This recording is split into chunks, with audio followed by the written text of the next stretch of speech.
சொல்லுங்கள் சார், என்ன வேணும்? நொறுக்கல். நொறுக்கல் ஒன்று, அப்புறம்? ஒன்றும் இல்லை, 2 நல்லா காரமா. ஓ இவனா? காரம் கொஞ்சம் சேர்த்து போடணும், அப்போ தான் வாங்குவோம். இந்தாங்க சார்.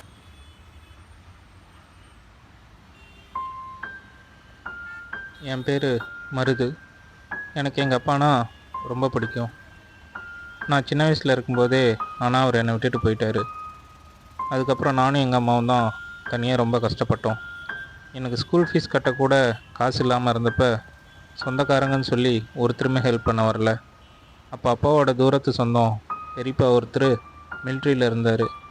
அவர் தான் எங்களுக்கு ஹெல்ப் பண்ணார். அவருக்கு வாய் பேச முடியாத ஒரு பொண்ணு இருக்குது. அவள் கூட என்னையும் ஒரு பையனாக நினச்சி எனக்கும் ஸ்கூல் ஃபீஸ் காலேஜ் ஃபீஸ் எல்லாம் கட்டி என்னையும் படிக்க வச்சார். நான் காலேஜில் ஹாஸ்டலில் தான் தங்கி படித்தேன். அப்போ தான் நான்சி என் வாழ்க்கையில் வந்தா.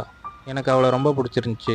தைரியத்தை வர வச்சுட்டு ஒரு நாள் போய் அவகிட்ட சொன்னேன். ஆனால் அவள் என்கிட்ட பணம் இல்லை, அதனால் என்னால் அவளை சரியாக பார்த்துக்க முடியாதுன்னு என்னை வேணான்னு சொல்லிட்டா. அதனால் எனக்கு ரொம்ப கோவம் வந்துச்சு.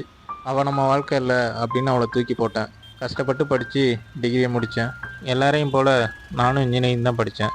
மெக்கானிக்கல் இன்ஜினியருக்கு அவ்வளோ சீக்கிரம் எங்கேயும் வேலை கிடைக்காது. பெரியப்பா அவரோட இன்ஃப்ளூயன்ஸ் யூஸ் பண்ணி எனக்கு ஈபியில் ஒரு வேலை வாங்கி கொடுத்தாரு. மாதம் சம்பளம் வாங்கினதும் அம்மாவுக்கு ஒரு சேலையும் பெரியப்பாவுக்கு ஒரு வேட்டி சட்டை, அப்புறம் என் தங்கச்சி காருண்யாவுக்கு துணி எடுத்து கொடுத்தேன். 6 மாதம் கழித்து எங்கள் பெரியப்பாவும் அம்மாவும் சேர்ந்து ஒரு பொண்ணை பார்த்து எனக்கு கல்யாணம் பண்ணி வச்சாங்க. அமுதினி. என் வாழ்க்கைக்கே அர்த்தத்தை கொடுத்தது அவள் தான். அவளுக்கு நான் மட்டும்தான் உலகம். லவ் பண்ணி கல்யாணம் பண்ணியிருந்தா கூட நாங்கள் 2 பேரும் இவ்வளோ சந்தோஷமாக இருந்திருப்போமான்னு தெரியாது. வாழ்க்கை ரொம்பவே சந்தோஷமாக நடந்துச்சு. அவளுக்கு பிடிச்சதெல்லாம் என் சிரிப்பு, சின்ன குழந்தைங்க, அப்புறம் ரோட்டு கடையில் சாப்பிட்றது, அவ்வளோதான். எங்கள் கல்யாணம் நடந்து 6 மாதத்துலேயே அம்மாவுக்கு உடம்பு முடியாமல் ஒரு நாள் எங்களை விட்டு போயிட்டாங்க.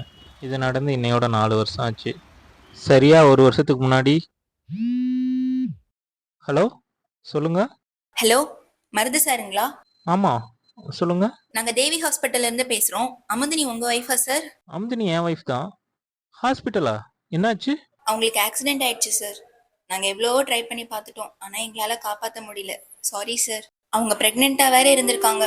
நீங்க உடனே வாங்க சார் கிளம்பி ஹாஸ்பிட்டலுக்கு. Hello sir. ஹலோ.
ஹலோ, சொல்லுங்கள். யார் வேணும்? ஹலோ அண்ணா, நான் மகிழ் பேசுறேண்ணா. சொல்லுமா. அண்ணா, காரணம் நேத்திலேருந்து காணும்ண்ணா. என்னென்னமோ சொல்றாங்க. போலீஸ் நேற்று வீட்டுக்கெல்லாம் வந்தாங்க. ஏதோ ட்ரக் யூஸ் பண்ணி ஓவர் டோஸ்ல இறந்துட்டா அப்படின்லாம் சொல்றாங்க. அப்பாவுக்கு இது கேட்டோன்னே ஹார்ட் அட்டாக் வந்துருச்சுண்ணா. அப்பா ஹாஸ்பிட்டல் அட்மிட் பண்ணியிருக்கேன். சீக்கிரம் கிளம்பி வாங்கண்ணா. எந்த ஹாஸ்பிட்டல்மா? தேவி ஹாஸ்பிட்டல்ண்ணா. இதோ கிளம்பிட்டேன், வந்துடுறேன் இரு.